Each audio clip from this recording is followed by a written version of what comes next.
Well, thanks for having me today, you guys. My name is Amanda Tohill, and I am a consultant manager with a company called Boom Lab, so a consulting company in the Twin Cities area. I've had a lot of caffeine today, so if you see that play itself out in blushing, shaking hands, or anything like that, that might be why. We have meeting day in our office on Tuesdays, so that's where that comes from. Yeah, so I graduated from a school you may or may not have heard of, the College of St. Benedict and St. John's University. So feel like I'm kind of intruding today by stepping foot on your campus, but excited to be here. So my background is I went to St. Ben's. I was a communication and business management major. Didn't put too much thought into that at the time. I chose that based off of classes and the professors that I enjoyed more so than looking really far forward as to what that would apply to in the working world. So I know you guys are in the midst of choosing that right now, but we can talk a little bit about what kinds of things you can look at when you're looking at your major in order to determine how that could factor into your career. But graduated in 2010 and started in a marketing role and kind of realized that what I had perceived I liked about marketing is not what actually came to fruition in the role. So interesting fact, most people right out of college, their average tenure with their first employer is about 12 months. So I certainly saw that play out for me. That's exactly what it was like. I was at my job for about 12 months before I transitioned to a consulting role. So I started with Boom Lab, got connected with them through a peer that I graduated with, someone that I was on the dance team with, took classes with, had major with. And she reached out to me asking if I'd be interested in coming in and talking about changing my career track. So I interviewed with Boom Lab and became a business analyst with them for 2 years before evolving into the role that I'm in now, which is a part of our back office team. So I support the consultants we have out on assignment. So I've been in the role I'm in now for about 2.5 years and excited to be here. I've taken part in a lot of growth with Boom Lab, so I've been a recruiter, a manager. I've been a part of every piece of the process as it pertains to getting people up and running at our organization. So feel free to keep that in mind as you ask questions today. So thank you. All right. And my name's Jessica Cascalenda. I graduated from here, University of St. Thomas, in 2010 as well. I'm engaged to a Johnny, so don't feel Comes full circle. don't be mean. I graduated when I started. I was going to graduate in communications, and then they added the Kojo major, so it kind of became a double major for communication and journalism. Then halfway through, I wanted more business in my background, so then I minored in business. So. I also didn't know a ton about what exactly I wanted to get into. I really liked my communication and specifically public relations classes. A lot of it had to do with, the assignments, what we covered in class, and the professors. And then I started liking my marketing classes as well that I was taking my second half of my time here. So I started in an internship position in my senior year, and that was with a small performance apparel company, kind of Nike or Under Armour, but very small scale here in the Twin Cities area, where I was doing sales and marketing, like writing press releases and doing different trade shows, and it was fun, but I just didn't see myself doing that long term. So now I'm at Aerotech, a staffing and recruiting company. We work in a lot of different industries, but I got into it by networking. I reached out to a family friend and found out a little bit about what recruiting meant and just kind of sent her my resume and said, I'm looking for sales-related, marketing-related positions. Please let me know what you have with your clients, because I knew she worked with a lot of different clients. And she said, well, why don't you look internally here? So I've been at Aerotech for the last 5 years and do a lot of recruiting and hiring. My role has changed over the years. I started out as a recruiter in our professional services division and then got promoted into a recruiter lead role where I've been able to train a lot of new recruiters coming in, and now I'm in a recruiting and management role, so I manage a few different clients that we work with as well as do the recruiting. So that's a little bit about kind of how I started with St. Thomas and then graduated in 2010, and it's just about 5 years today. I think it's next week that I've been with Aerotech, so look forward to getting to know you guys and what questions you have and how we can hopefully help while you're starting to kind of look forward after you graduate.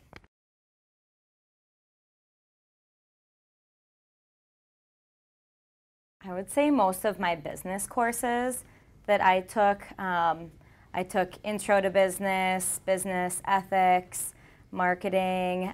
We worked in a lot of smaller groups and had to put together different business plans, and it just kind of helped even when I'm in meetings and meeting with clients, kind of coming in with an agenda and having to think from the financial side and from a team, kind of a team dynamic side of things. So I would say most of my my business-related courses and finance and econ, and I'm no good at accounting, but it definitely still helped.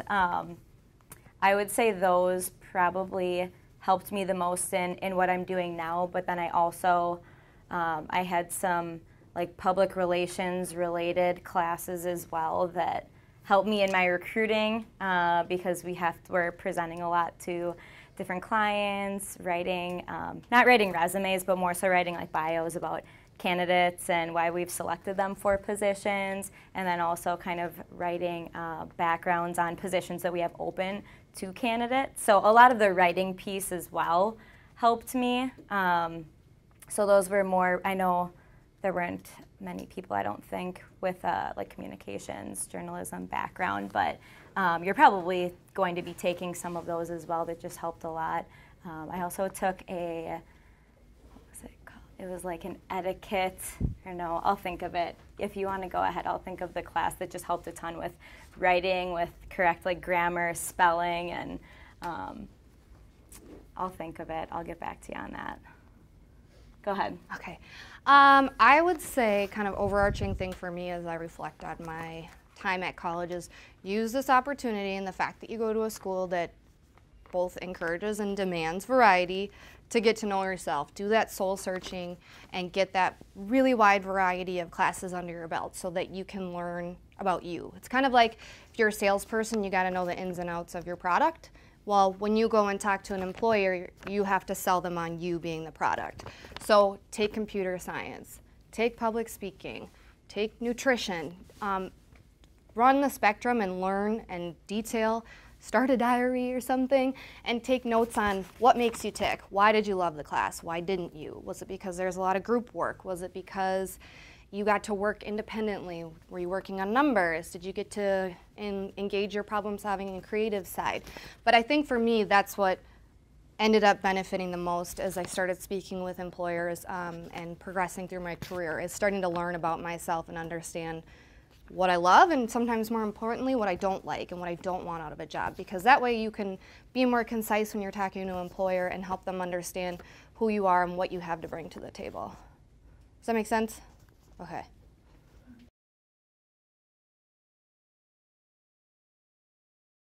I loved my marketing classes, and I didn't do that, let's call it diary or journal throughout college, thinking about why I liked things and why I didn't. And I liked the marketing classes that I took, but I couldn't put words or names to why that was. So I got into a job for a company where I was in charge of the marketing campaigns and everything, and realized that the pieces I loved about marketing was the data, the analysis, putting that all together, figuring out what sells, how to make it sell better, sort of the business analysis side or marketing analytics side of marketing, and not the what colors go together, what format is appealing in a magazine ad, and that kind of a thing. So when I got into the role, I realized that a lot of what I'm doing isn't what I'm good at naturally. So I had to work a lot harder to compensate for that. And not that working hard is a bad thing, but when you're looking at doing something for the next 30 to 50 years, you got to think about leveraging your strengths and the things you're interested in. So that's part of kind of the career path for marketing that I didn't look enough into, is really understanding what makes me tick and what I'm more naturally good at.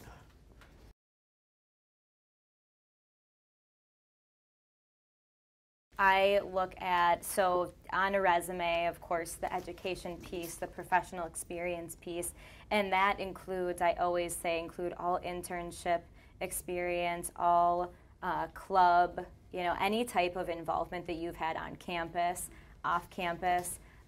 So yeah, internships, whether it was, something here on campus or an internship on site at a company, unpaid or paid, volunteer experience. I always suggest adding, if you have it, any type of leadership skills. If you were on the board, if you become a board member of a club that you're a part of, you're very much in a leadership role where you're helping plan, or if you're the treasurer, you're handling all of the finances of the club. So yes, I definitely suggest adding those skills outside of the coursework too.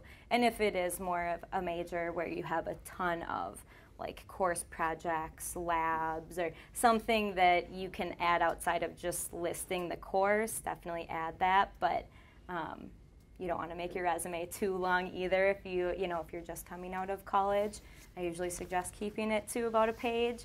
But yeah, absolutely, there's a ton of strengths to highlight outside of just coursework. Do you have anything in specific that you want to get involved in, or anything that you're a part of now? Well, I was kind of planning, like what you said about the leadership positions in the club. I was hoping to maybe do that down the road, but as of right now, I don't have anything planned. Perfect. And I know sometimes for clubs, it's like once you become a junior or senior, sometimes, you have to wait, but can always definitely express that interest from the beginning and talk to the board and talk to them about how they got into that role and express your interest there, definitely. Do you have anything to add? Yeah, I would say, a good exercise might be, I know you alluded to trying to keep your resume to a page. So if you have to, make yourself an extended master version where you outline all the classes you've had and all the programs you've been a part of and all of these things, so that when you apply for a financial analyst role, you can look through and say, these are the 3 classes I think she might be interested in. And here's a position that highlights my analytical skills, or involvements in a club, or if you're on the basketball team and I don't even know if you could manage finances for a basketball team, but you get what I'm saying. So statistician. Exactly. So, kind of make yourself that extended version so you have these pieces already in front of you to pull from and put that together. Because on your resume, all of that is going to make you look like a well-rounded person. And if you can tailor that to the position that you're applying for, that makes it a no-brainer for the recruiter to say, bring them in. Another strength that you could add to a resume, not necessarily maybe the experience, but kind of the technical skills. So I know it's completely different classes and you're learning different systems, but maybe you're doing a lot within Excel, and that's going to be great for a financial analyst related position or accounting position, or what have you. Definitely highlight all of your technical skills, whether it's within Microsoft Office or SAP. There's a ton of different systems that you guys will learn within classes, or at least get a little bit of exposure to, that you'll want to list on your resume. That's such a great point, and something you guys all have your hands in and are used to seeing is that technical side, or the different programs you practice using while you're in school. And don't be afraid to highlight those on your resume, because that also sets you apart from X% of the population who doesn't have that skill because they didn't go through school practicing those types of things. So don't be afraid to put that on there, and if someone's not sure or they have questions, that's totally fine, but that's something that would set you apart from maybe people who went through school before Microsoft Excel was on everybody's laptops.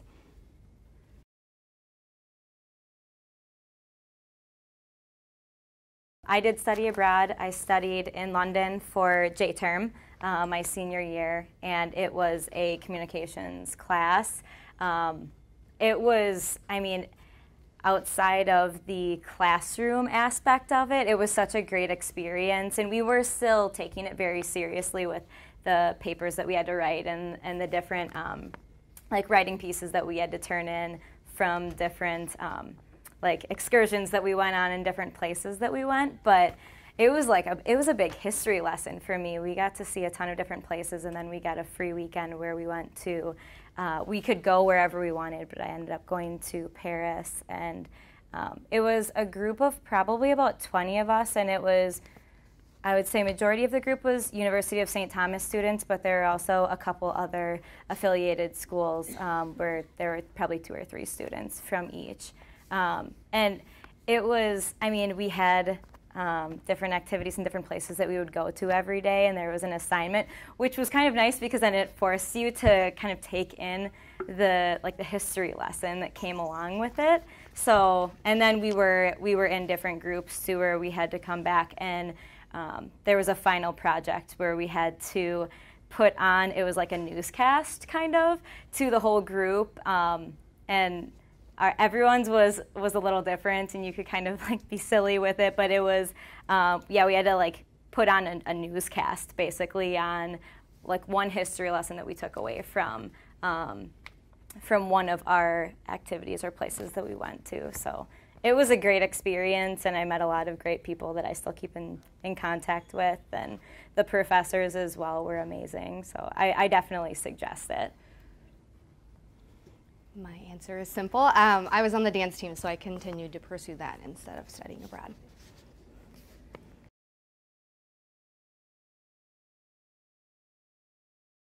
For my internship, I found my internship online through the Career Development Center here.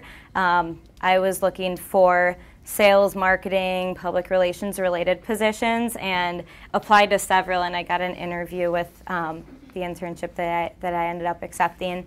And he asked me, he was an alum from St. Thomas as well, so he asked me a lot about my experiences in my classes and my editing class specifically, because I was going to be doing a lot of writing, and then he asked me just to talk a little bit about my experience and why I chose to do that and why I chose, where I went. So we kind of connected on that, which was nice, and that he was an alum here as well. I think that was the main interview that I had that had asked about that.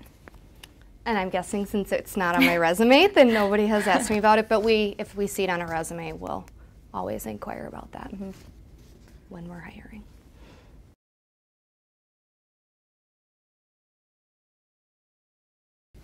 I believe this was when I was a tutor.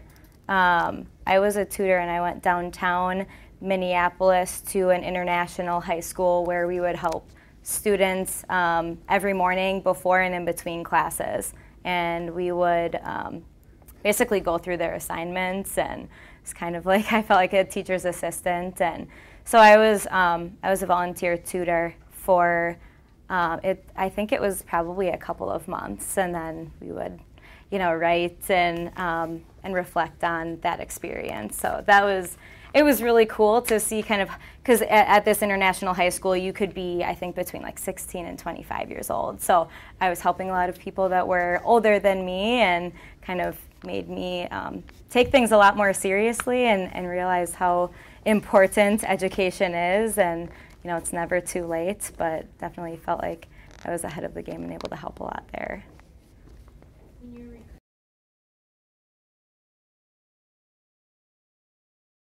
Anything with transferable skills, anything where you can show longevity as far as dedication to a particular organization or a job, and I think the same thing goes for a club or a job that you've held, but showing us that you've been able to see something through for a while you've been on campus is always great.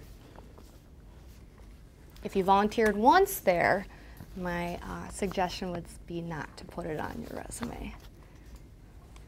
Yeah, I would say most nonprofit organizations, there's a lot of different organizations out there that you can reach out to, and they will be happy to help you get a volunteer experience there. And I would definitely agree, keep it consistent, or try to keep coming back each year so that there's longevity on your resume there as well. But typically these volunteer experiences involve giving back to the community, connecting with it could be children or adults, but it's customer service experience for the most part, so it certainly applies in pretty much no matter what position you're applying for. So I know we definitely ask a lot about it, and it may not be a deal breaker for an employer, but certainly a good talking point, and will typically set you aside from and ahead of other candidates.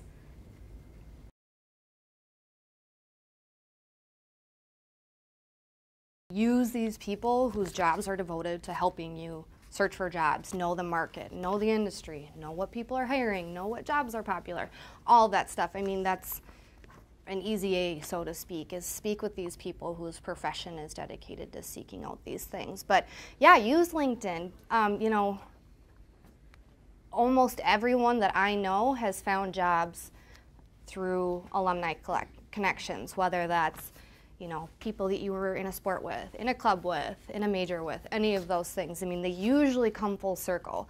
So I would say keep in touch with those people, and, you know, don't be afraid to keep those relationships strong before you need something or before you want to talk with someone about them helping you with something, because that shows them that you care about them, not just as someone who can help them take the next step up, but someone that you actually do care about.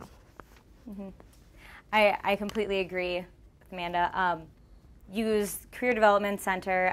That's how I found my internship, and I continued to look on there for jobs afterward. I am looking on there for candidates to connect with as well now, and we definitely used there's a lot of adjunct professors here too who are still very much in the industry and can, if nothing else, give you great advice or, you know, connect you with people in their industry. So I've used a lot of professors just to kind of, you know, get informational interviews with. I know there's different career fairs as well throughout the year. So getting their business card and then following up with them, and like I'll get a lot of people who follow up with me who just want to go through like an informational interview to kind of practice their interview skills and ask, you know, questions around the industry, what's popular, what skills do I need to continue to build before I graduate, what internships do you suggest so that I'm set up for success when I do graduate. So definitely utilize the professionals that are coming in as well to career fairs to speak in different clubs. I know there's a lot of great guest speakers who come in for different clubs pretty much every week. That's kind of the board's job, is to get good speakers and interesting speakers to come in. So continuing to stay in touch with those individuals, I definitely suggest. Good question.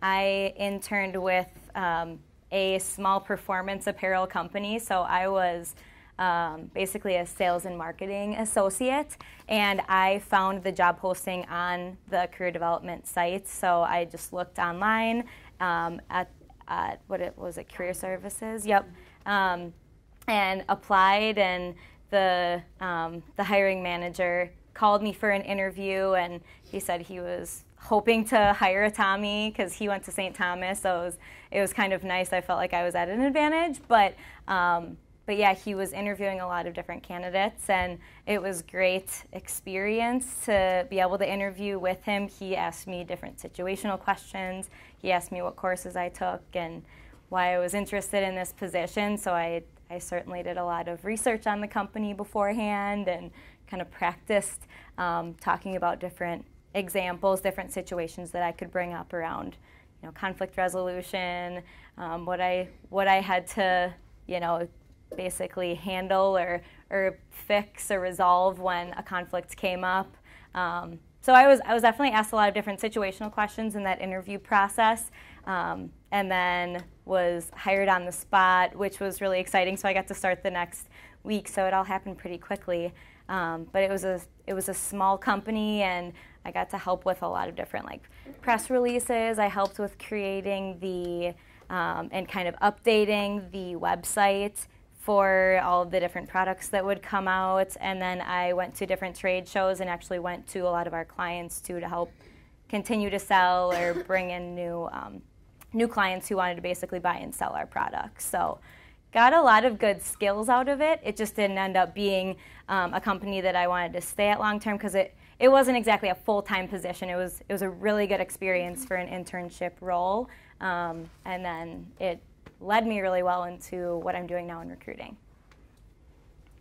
Awesome. So I had 2 internships the 2 summers before I graduated, and the first one was with a company called Sun Country Airlines. And so for them, I was kind of just a team player marketing intern where I learned a lot about, you know, the whole spectrum of the marketing department. So working on marketing financials, ad campaigns, event coordination, press releases, all sorts of things. And I really, this goes for both my internships, was just trying to learn what's the flow of corporate America, how does this company work, how are decisions made, what's the right way to approach something when I have questions, what about when I have conflict, how do you speak with executives and the people who pass out the mail every day, and just learning to get comfortable in that space. So the other internship I had was with City Pages, and I was a promotions and writing intern. So practice formal communication, and again, just try to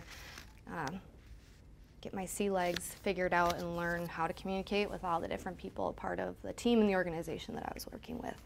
And both of those scenarios, I got those both through family-friend relationships. So setting up informational interviews, and then one I asked about opportunities, and the other one they mentioned that they had opportunities. So again, developing and cultivating those relationships before you're kind of interested in something.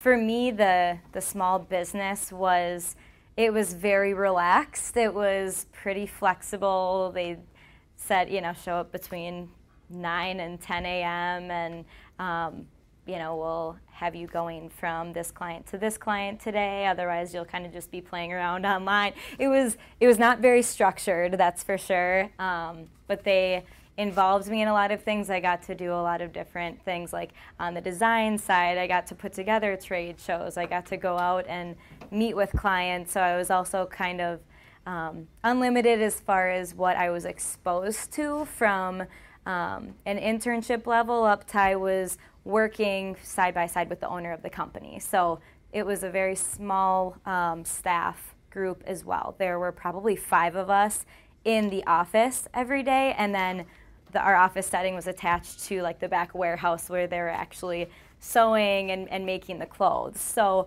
I got to work with them. So I got to see everything, and I got to work very closely with the owners, which was very cool. And I got to hear, how the company started straight from him and how it came to be. And I got to help with like new products that were coming out. So it was very, very cool, and having that much of an impact on kind of where the business was going.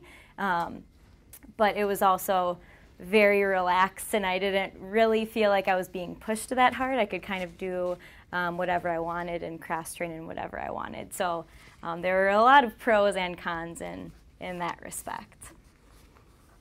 Yeah, I would say I've witnessed similar in that also snowballs into the work that I do. So, I mean, with a large company, the more people you have there, the harder you have to work to make sure that things are defined enough that you're making progress towards your business goal. So what I've experienced as a larger organization will have much more defined processes, roles, responsibilities. And a smaller company, so where I am now, you wear a lot of hats. I'm a salesperson, I'm an HR resource, I'm a recruiter, I do a little bit of everything. And one thing to kind of think about as you go through the internship process or work experiences, think about, are you excited by not knowing what your responsibilities will be, or if there's flexibility there? Do you look at that as an opportunity, or is that overwhelming to you? Do you want to know that you are responsible for X, Y, and Z? And that can help you think of what kind of environment, company size, culture or role might be a good fit for you, is kind of what you want to do. If you know you want to run down a particular path to specialize in something, you'll probably find more definition and specialization in a larger organization, and in a smaller one you'll probably be experiencing a lot of different things, and as I mentioned, wearing a lot of different hats.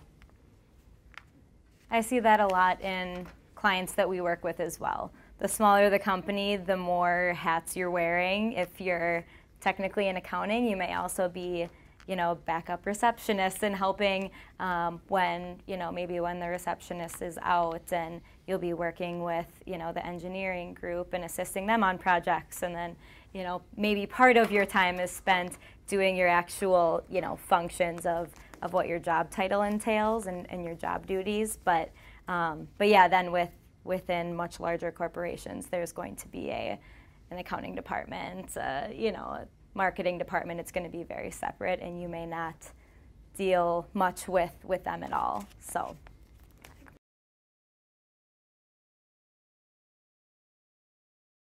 I would say for me, I don't know if you're catching on to this, but I like to try things and then decide if I like it or not read into it too much in advance. So for me, I just knew that company size, company culture, the end-to-end process within an organization, that's what I was interested in learning about, not necessarily hard skills or tactical things related to a job. So that's how I decided that these opportunities would probably benefit me, because they would offer me a variety of things to try. And I mean, no internship or no experience before my first internship, and just that first internship before the second one. So, you know, it was more based off of soft skills and just my curiosity and interest that I think those internships took shape, not because I had a particular skill set going into it. So on top of that, that's probably not how it would work if you're pursuing something related to like accounting or, I don't know, a technical field maybe, because I'm guessing they want some prerequisites or some hard skills experience before you go into that internship, depending on what it is. But for what I was doing, it was something that could be learned on the job. Similar for me, it was certainly something that could be learned on the job. The main skills that they wanted to know about was like, what have you done in your writing courses? You know, can you follow the AP book, the style book? So those were the main skills that they were looking for. I didn't have any previous experience in accounting or sales, but they were willing to teach. And it was, I wanted to do something. Ideally, I wanted to be like the PR intern for the Minnesota Wild, but I knew the person who was in that role, and it wasn't opening up anytime soon. So I wanted something that was more sports related. And we were, so when I learned more about kind of the company and all the different like sports teams and athletic clothing that they made for them, I wanted to kind of focus on that and getting into that industry a little bit more than knowing a ton about exactly what the position was going to entail, because it was kind of wearing a lot of different hats, which I really wanted to learn. I wanted to gain as many skills as I could in my internship experience, which I certainly did. So yeah, it was kind of more so the industry and the company that I wanted to get into rather than the actual position itself. It was definitely the position, but that was part of it, and they were willing to kind of teach everything that they wanted this person to be doing. One thing you could do to help yourself when you get into those situations where they're asking if you're, not asking, but asking you questions to see if you'd be qualified for a role, is help them understand that if you don't know how to do something, what steps you would take or what you've done in the past, what you would do to get up to speed, how you've navigated environments where you don't know how to do something. Did you stay up all night reading a Java book? Did you start meeting with someone who speaks Russian fluently? Like, what have you done in the past to compensate for not knowing how to do something that might be expected of you or become a responsibility? So if you set yourself up and help the employer understand that while you don't have the experience yet, you would very quickly be able to learn it or master it, they're going to be much more excited about giving you the chance to try it because it looks less risky to them.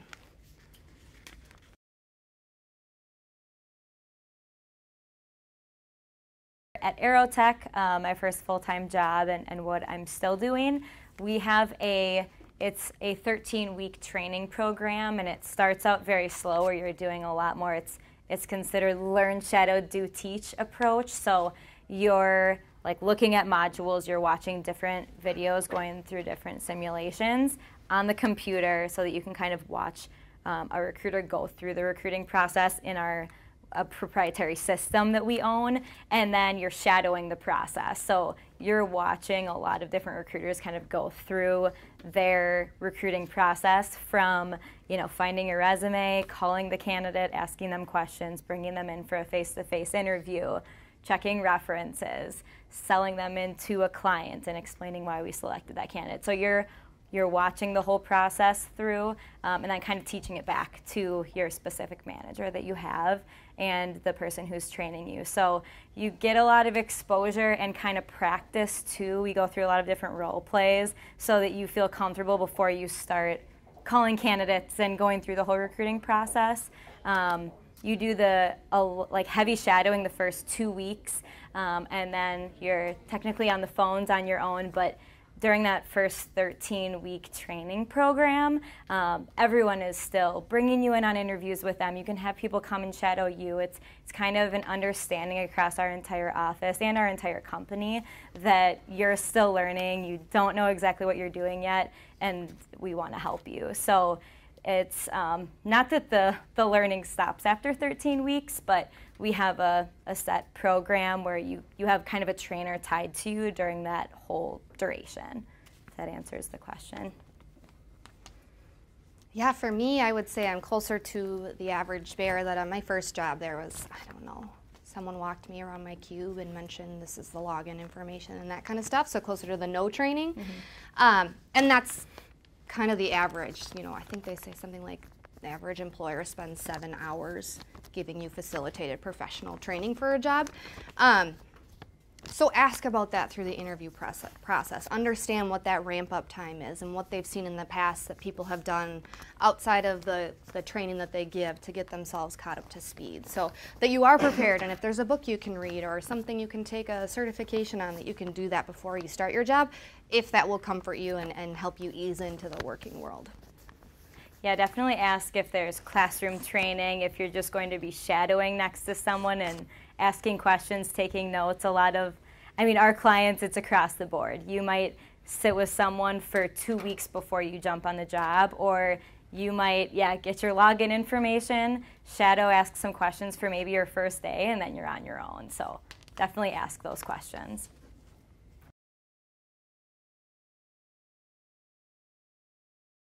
That's something that I try to be careful about kind of coaching candidates on, that I'm helping recruit for a position. It's a little different for my process because I'm the one talking to them about salary. And then we're talking to the client, so it's not really candidate and client talking about that. Before they get hired on permanently, then there's a lot of room for negotiation. For me, it was brought up to me in my phone interview with the internal recruiter. So she went over all of that, and once she brought it up, what the base salary was going to be. For me, it's salary plus commission once I'm outside of training. So then I was asking a lot of questions about how does commission, how is that set up, and how does that work? Kind of explain that to me. But she brought up salary to me, so made it a lot easier than, by the way, because I ask a lot of candidates, what other positions are you interviewing for? Do you know what that's offering for salary? And a lot of times they say, I don't know. They said they won't tell me until I get the offer. So it's definitely something I think is appropriate to ask when they're pursuing you for a position. What would you say? Yeah, I would say take a couple steps back and think about the purpose of an interview, right? So employers like us are going to come to you, and we want to know all these things about you to know that we're making the right choice in giving you a job. But you have to be that other 50% and think about, what am I going to get out of this deal? Is this the right fit for me? Are these people I could see myself working for or working with? And benefits package is certainly a part of that. So do your research before, as far as maybe what particular employers offer. So much stuff available on the World Wide Web, and things like that. So take that into account, but then also, think about your personal circumstances, and, do you need X amount of dollars in order to meet, your living circumstances or student loans that you have, or, do you need to retire by the time you're 36? Well, factor that into what you're asking for and what you're kind of willing to give and take for, depending on the opportunity. But feel free, if you have strict requirements, for me, don't shy away from telling me that.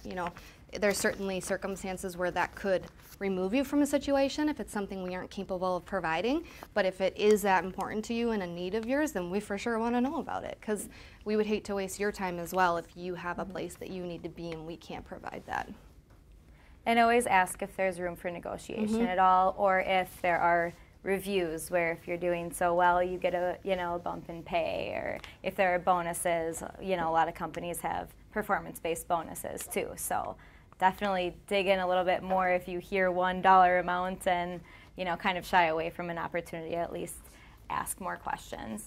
That's such a great point. Yeah, there's so many other areas as opposed to that bottom line salary that could factor into what might be a good decision for you. So maybe that's a company that offers overtime, or like you said, the opportunity to get your performance review 6 months early. So don't be shy about bringing those things up if you know they can't budge right away. And to go along with that, ask about growth opportunity. Well, are you, hiring for someone to stay in this position for the next 2-3 years, or do people often enter this role and find other growth opportunities into other departments or into a leadership role or analyst role within 6 months to a year? So maybe the starting off point is not something you're entirely comfortable with, but the growth opportunity is definitely worth waiting for and working toward. So good question.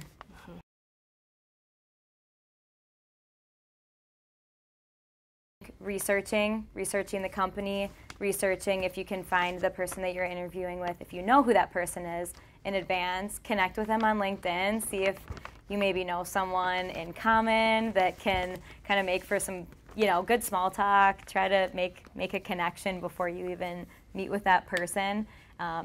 Research the company. If you can find out anything more about what exactly they're looking for, think of things to highlight on your resume. I always say bring in a couple copies of your resume. If you know how many people you're interviewing with, bring at least that many copies of your resume just to kind of be over prepared, and bring like a padfolio to take notes on.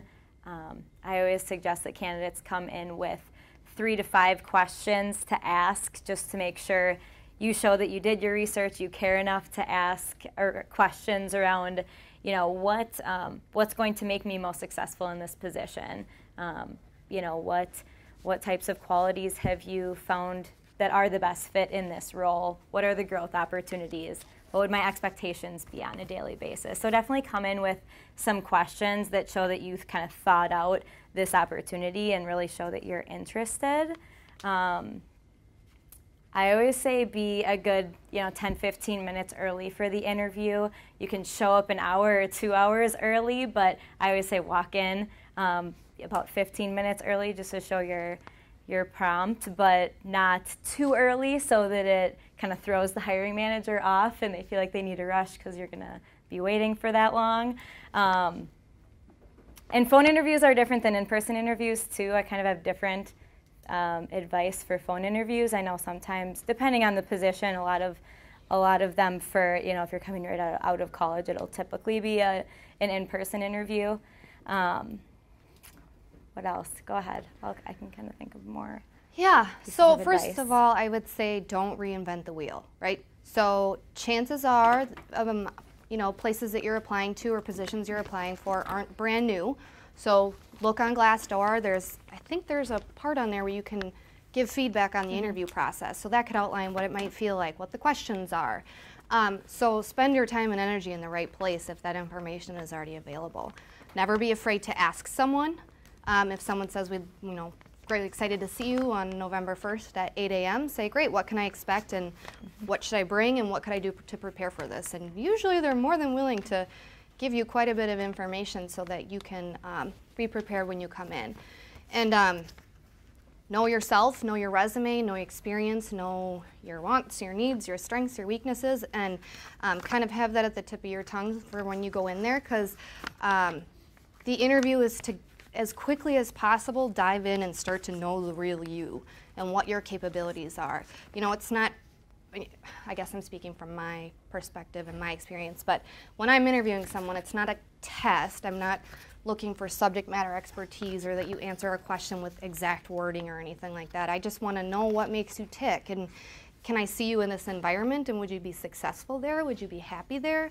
And getting into that as soon as possible is great. So the other part of that, would be the physical preparation, like you mentioned. So bring anything and everything you could think of for supporting material. There's certainly a point where there could be too much paper that you're laying out in front of you. But I've had so many candidates come up and they lay out their portfolio and say, do you mind if I take out some notes that I prepared and have my resume? Absolutely. That goes back to that original point, is whatever helps you get comfortable and get talking about you fastest is what we want to see, because that will help us dive in and get to know you. So The other disclaimer I want to make as far as preparation or interviews in general is think about your interview and get yourself in the mindset for being interviewed as soon as you get on the bus to go to your interview or get in your car to go to your interview, and to the second you get back to your dorm room or your house, because there's so many steps along the way where you have the opportunity to encounter people within that organization that you'd hate for something silly to rule you out of a candidacy. So think about treating people in the elevator is great. Think about sitting in the lobby and being respectful of the people who are answering the phones up front. Like anything else in the world or in the business world, great feedback won't always make its way to the right people, but bad feedback always will. So if you can do all those things to make everybody feel like they're a special part of this process for you, that's just another thing that will set you up for success and get you further along in that interview process. Yeah. Did you say something about using Glassdoor? Oh, yeah. Oh. Yep. Glassdoor.com. Yep. Check it out. I mean, I would say almost every single company out there has comments, good and bad. So you can write anything. You can write reviews on experiences you've had in the interview process, experiences you've had after exiting a company. So it's definitely good to look into the companies that you're interviewing with or even looking into. Of course, you know, the two types of people that are going to comment the most are people who've had a really good experience or people who've had a really bad experience. So keep that in mind, of course, but it'll definitely give you some honest feedback on what employees or former employees or potentials think of the company. One thing to add about the interview process is knowing strengths and weaknesses or strengths and areas of improvement. That's a question that a lot of employers will ask, so just kind of knowing, and for those areas for improvement, what you're doing to improve on those skills or the experiences that you're looking to gain.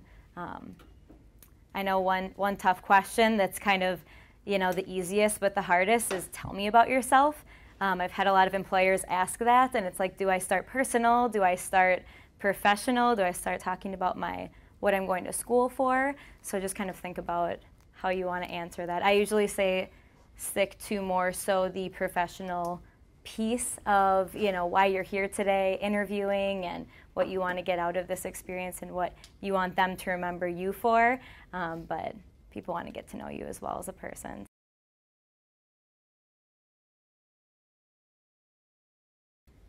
I would say really networking and getting involved in as much. I wouldn't say there was just one thing, but getting involved in as many things as you can. I only played 1 year, but I built really good relationships from my hockey team. I joined the service sorority on campus. I was in a couple different clubs, but the one that I stuck with the longest was PRSSA.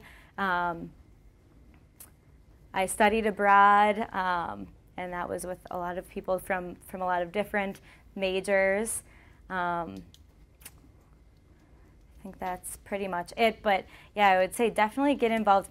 Get out of your comfort zone, even if it's something that you may not think you're going to love. You know, put yourself in situations where you can meet new people and definitely connect with, you know, if you have a professor that you really like or a coach that you really like, definitely connect with them and, you know, ask them to grab coffee and pick their brain and ask for advice. But I would say definitely get involved in as much as you can. Yeah, I'd say for me it was anything that got me outside of my comfort zone and challenged me, and then anything else that helped me become more confident and aware of where my skills and strengths lied. So as I alluded to at the beginning, taking classes that I didn't like or were really hard for me, because that challenged me to learn how to cope with those types of environments and pick up the skills necessary to be successful in those scenarios. And then, yeah, anything that makes you confident or would help you, you know, feel prepared to have conversations with employers or while you're on site with jobs, experiencing conflict, experiencing anything that's an uphill battle. You know, those things will really set you up to be able to quickly, you know, navigate those scenarios once you're in the interview process or working somewhere.